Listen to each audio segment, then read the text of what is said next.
bienvenue dans le vestiaire avec Nicolas Saint-Pierre. On va faire un tour à la Place Belle parce que c'est une soirée très occupée ce soir. 12 matchs Ligue nationale de hockey, les Sénateurs en action, mais également, il y a le Canadiens ce soir contre la Floride, l'équipe qui va affronter vos Sénateurs ce samedi. Alors, sans plus tarder, passons la parole à Renaud Lavoie.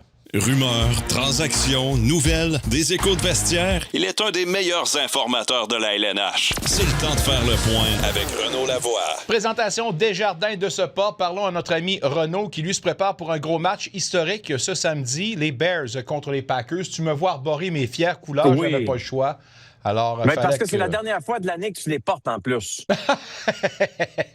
Hey, écoute, j'ai pas le choix de... Non, gars, en fan, je dois dire go Packers go, mais disons qu'on s'en va là avec une coupe de plumes qui nous manque. Là. On s'entend. Oui, et c'est la première fois depuis, je ne me souviens même pas quand, là, probablement en 2006, là, où que je dis à tout le monde que je croise que je suis confiant pour les Bears cette année en séries éliminatoires. Tu vas me dire, Renaud, pas arrivé souvent que ton club a été en série, mais cette année, il y a quelque chose de spécial qui se passe avec cette équipe-là, sans aucun doute. Alors, The Bears, on se dit bonne chance pour ce samedi. Oui, monsieur. Commentaire, écoute, tu as eu assez de relations avec des professionnels et tout ça, et je comprends que dans ton métier, dans notre métier, on voit certaines injustices. Est-ce que le fait qu'on critique en ce moment Brady Tkachuk sur son acharnement à l'ouvrage, qui est peut-être pas là, en disant que certains disent que Tkachuk se garde peut-être plus frais pour les Olympiques. Est-ce que c'est juste de critiquer le capitaine des Sénateurs au moment où on se parle, ou tout joueur qui va enfiler l'uniforme de son équipe nationale pour les Olympiques, et on dit que peut-être donne une séance un peu moins top niveau? Ça, j'en doute. Mais ça reste qu'il ne faut pas oublier qu'il revienne d'une blessure aussi. Puis connaissant Brady, probablement qu'il a dit « Moi, je reviens le plus rapidement possible. » Puis quand tu fais ça comme athlète, là, tu guéris pas. C'est une blessure à une main, je ne me trompe pas, Nicolas? Un pouce. Tu ne guéris pas de la façon dont tu devrais. Et le problème qu'il y a avec ça, ces blessures-là, c'est que, qu'on le veut ou qu'on ne veut pas, si la blessure n'avait pas de contraintes sur son lancer, etc., il n'aurait jamais été sur la liste des blessés. Il aurait pu jouer quand même rapidement. Souvent, ce qui arrive, là, c'est que les gars sont dans les pratiques. Puis là, hey, je me sens bien, je peux revenir au jeu, je me sens bien, je suis prêt à aider l'équipe. Tu sais, de rester à la maison, là, puis de ne pas pouvoir aider leur coéquipier sur la glace, ça fait en sorte que tu accélères un processus que tu ne devrais pas accélérer. Évidemment que tes patrons vont te dire, ben oui, continue, vas-y, pas de problème, tu vas revenir plus tôt, reviens plus tôt. Est-ce que ta blessure est guérie? Non. Puis après ça, tu te retrouves dans des situations où, justement, comme on le connaît, notre ami Brady, ben, il est dans des scrums, aime ça jaser. Puis là, oups, le pouce, oups, là, je viens de... Aïe, aïe, là, OK, là, ça fait mal. Oui, mais t'étais-tu vraiment obligé de revenir aussi vite au jeu? N'oubliez pas, les gars, là, quand je dis les gars, Nick, mais les gens ou les gars et les filles qui nous écoutent, quand Brady Tkachuk n'était pas dans la formation des Sénateurs, là, ben, allait-tu bien ou il allait mal? Il allait pas pire. Il allait très bien. Je suis pas en train de dire que c'est la faute à Brady, là. On sait tous ce qui se passe présentement avec les Sénateurs. Ça n'a pas rapport avec Brady Tkachuk. Mais ça reste que, normalement, ton sentiment d'urgence devrait être « Oups, là. Mon club perd, tout va mal, je ne suis pas là. OK, je n'aurai pas le choix d'accélérer. » Mais quand ton club gagne, regarde les Canadiens de Montréal. Je pensais que Caden Goulet allait jouer ce soir. Toujours pas soir. Kirby Dach devrait jouer... Bien, là, je le regardais patiner aujourd'hui, ça m'attendrait qu'il joue bientôt, là, mais mettons qu'on n'était pas loin. Mettons que l'équipe était dans une situation comme celle des Sénateurs présentement. On n'est pas sûr de faire les séries.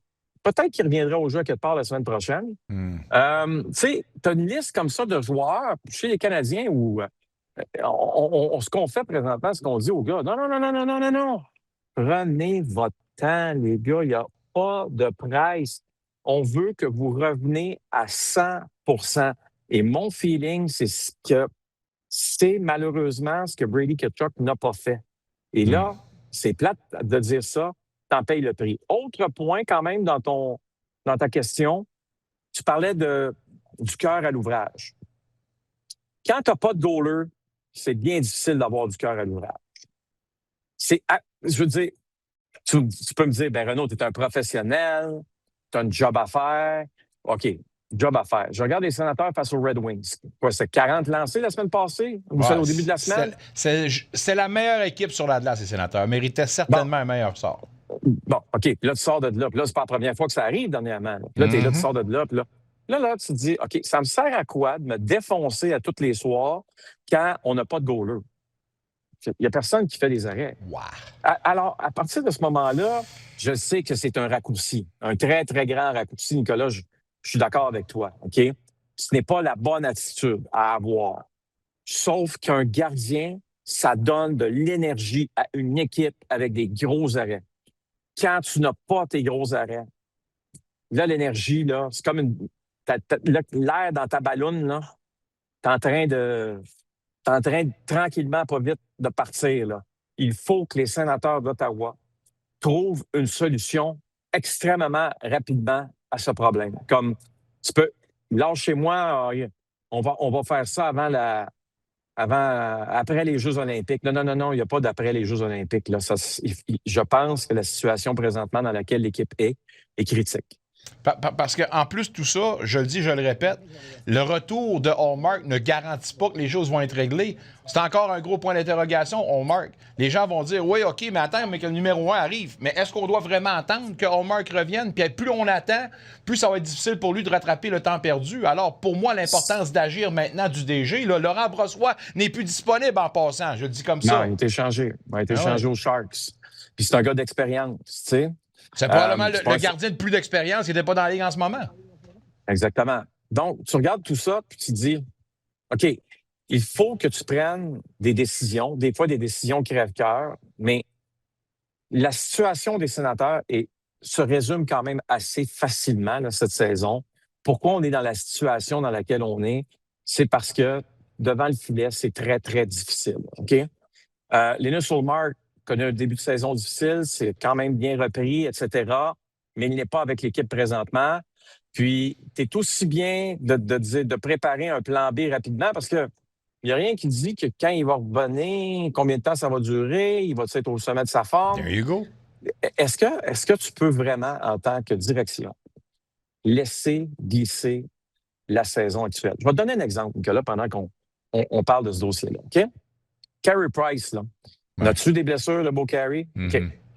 Là, le Canadien, le 1er décembre, sa dernière blessure à un genou, sa dernière grosse blessure à un genou.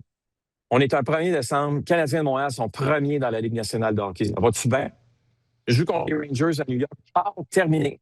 Puis là, ça a été la fameuse année où on nous a dit qu'il va être absent 6 à 8 semaines, mais il n'a pas joué un autre match de la saison.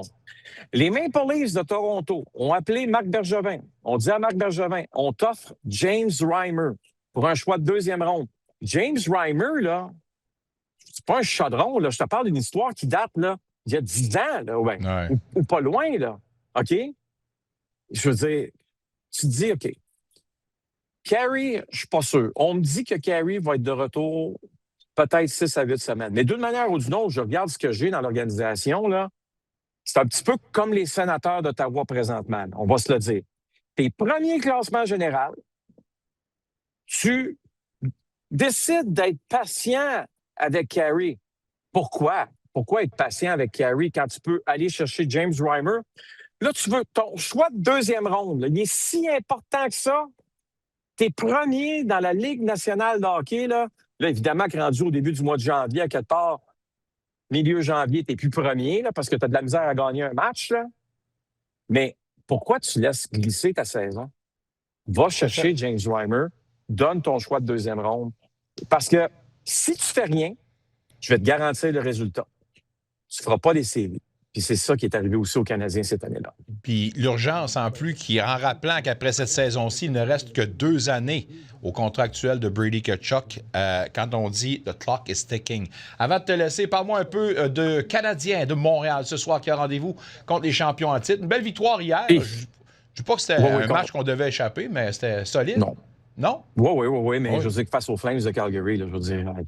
Ah, c'est facile de tomber dans le panneau. Avec un gardien minuscule là, qui va gagner 6 millions par année. Là.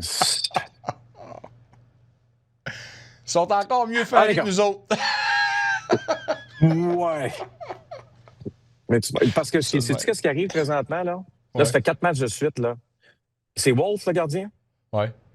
Ça fait 4 matchs de suite qui accorde 4 buts et plus. D'après toi, pourquoi? Parce que là, les coachs des goalers dans la Ligue, là, ils ont fait le breakdown. Là. Ils ont fait le tour de ce qu'il faut faire contre lui. Là.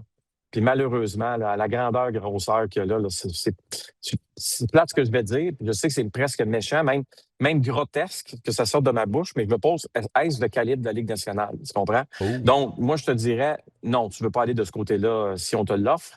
Moi, si j'étais un dirigeant des Flames de Calgary, je me mordrais les doigts d'avoir donné un contrat à long terme à un gardien qui est extrêmement flexible, extrêmement athlétique, mais qui, malheureusement, pour lui, là, n'est pas assez gros pour jouer, d'après moi, et de connaître beaucoup de succès dans cette ligue-là. Je ne te dis pas qu'il ne peut pas jouer, mais d'être numéro 1, j'ai des doutes. Là, maintenant, tu affrontes ce soir les Panthers de la Floride du côté des Canadiens, sans Brad Marchand, sans Seth Jones, sans tous les autres blessés aussi.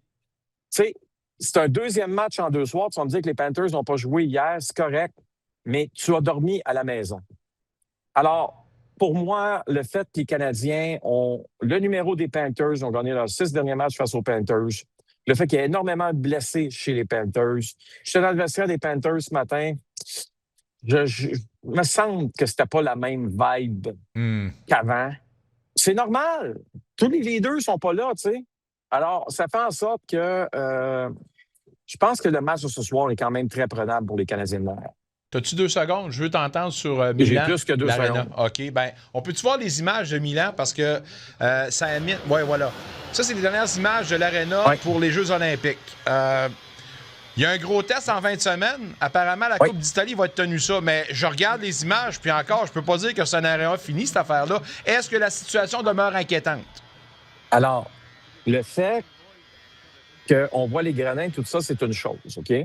Au moins, il y a des sièges, là. On a failli pas de l'avoir. Mais tu vois-tu le monde qui sont sur la glace, Nicolas? Ouais. Eux autres, là, c'est eux. C'est ça la chose la plus importante. C'est la Ligue nationale, là, que les concessions soient pas là, qu'il manque des sièges, que ça soit tout croche, s'en foutent complètement. Ouais. Eux, ce qui compte le plus, et surtout l'association des joueurs, c'est ta glace, comment est-elle? Et si ta glace n'est pas de qualité, je te garantis qu'il n'y a pas un joueur de la Ligue nationale qui va patiner là-dessus. Mon impression, c'est qu'il n'y aura pas de problème. Je pense qu'on doit être à peut-être 10 % de chance que les joueurs de la Ligue nationale n'y aient pas, mais quand même, c'est un pourcentage, on va se le dire, beaucoup trop élevé à 1 mois du début des Jeux. Exactement. Alors, on va voir le gros test en fin de semaine, la Coupe de l'Italie. Et si ça fonctionne, on se dira au moins que ça pourrait fonctionner pour les Olympiques. Bon match ce soir et bon week-end. Un retour sportif 100% local dans le vestiaire avec Nicolas Saint-Pierre.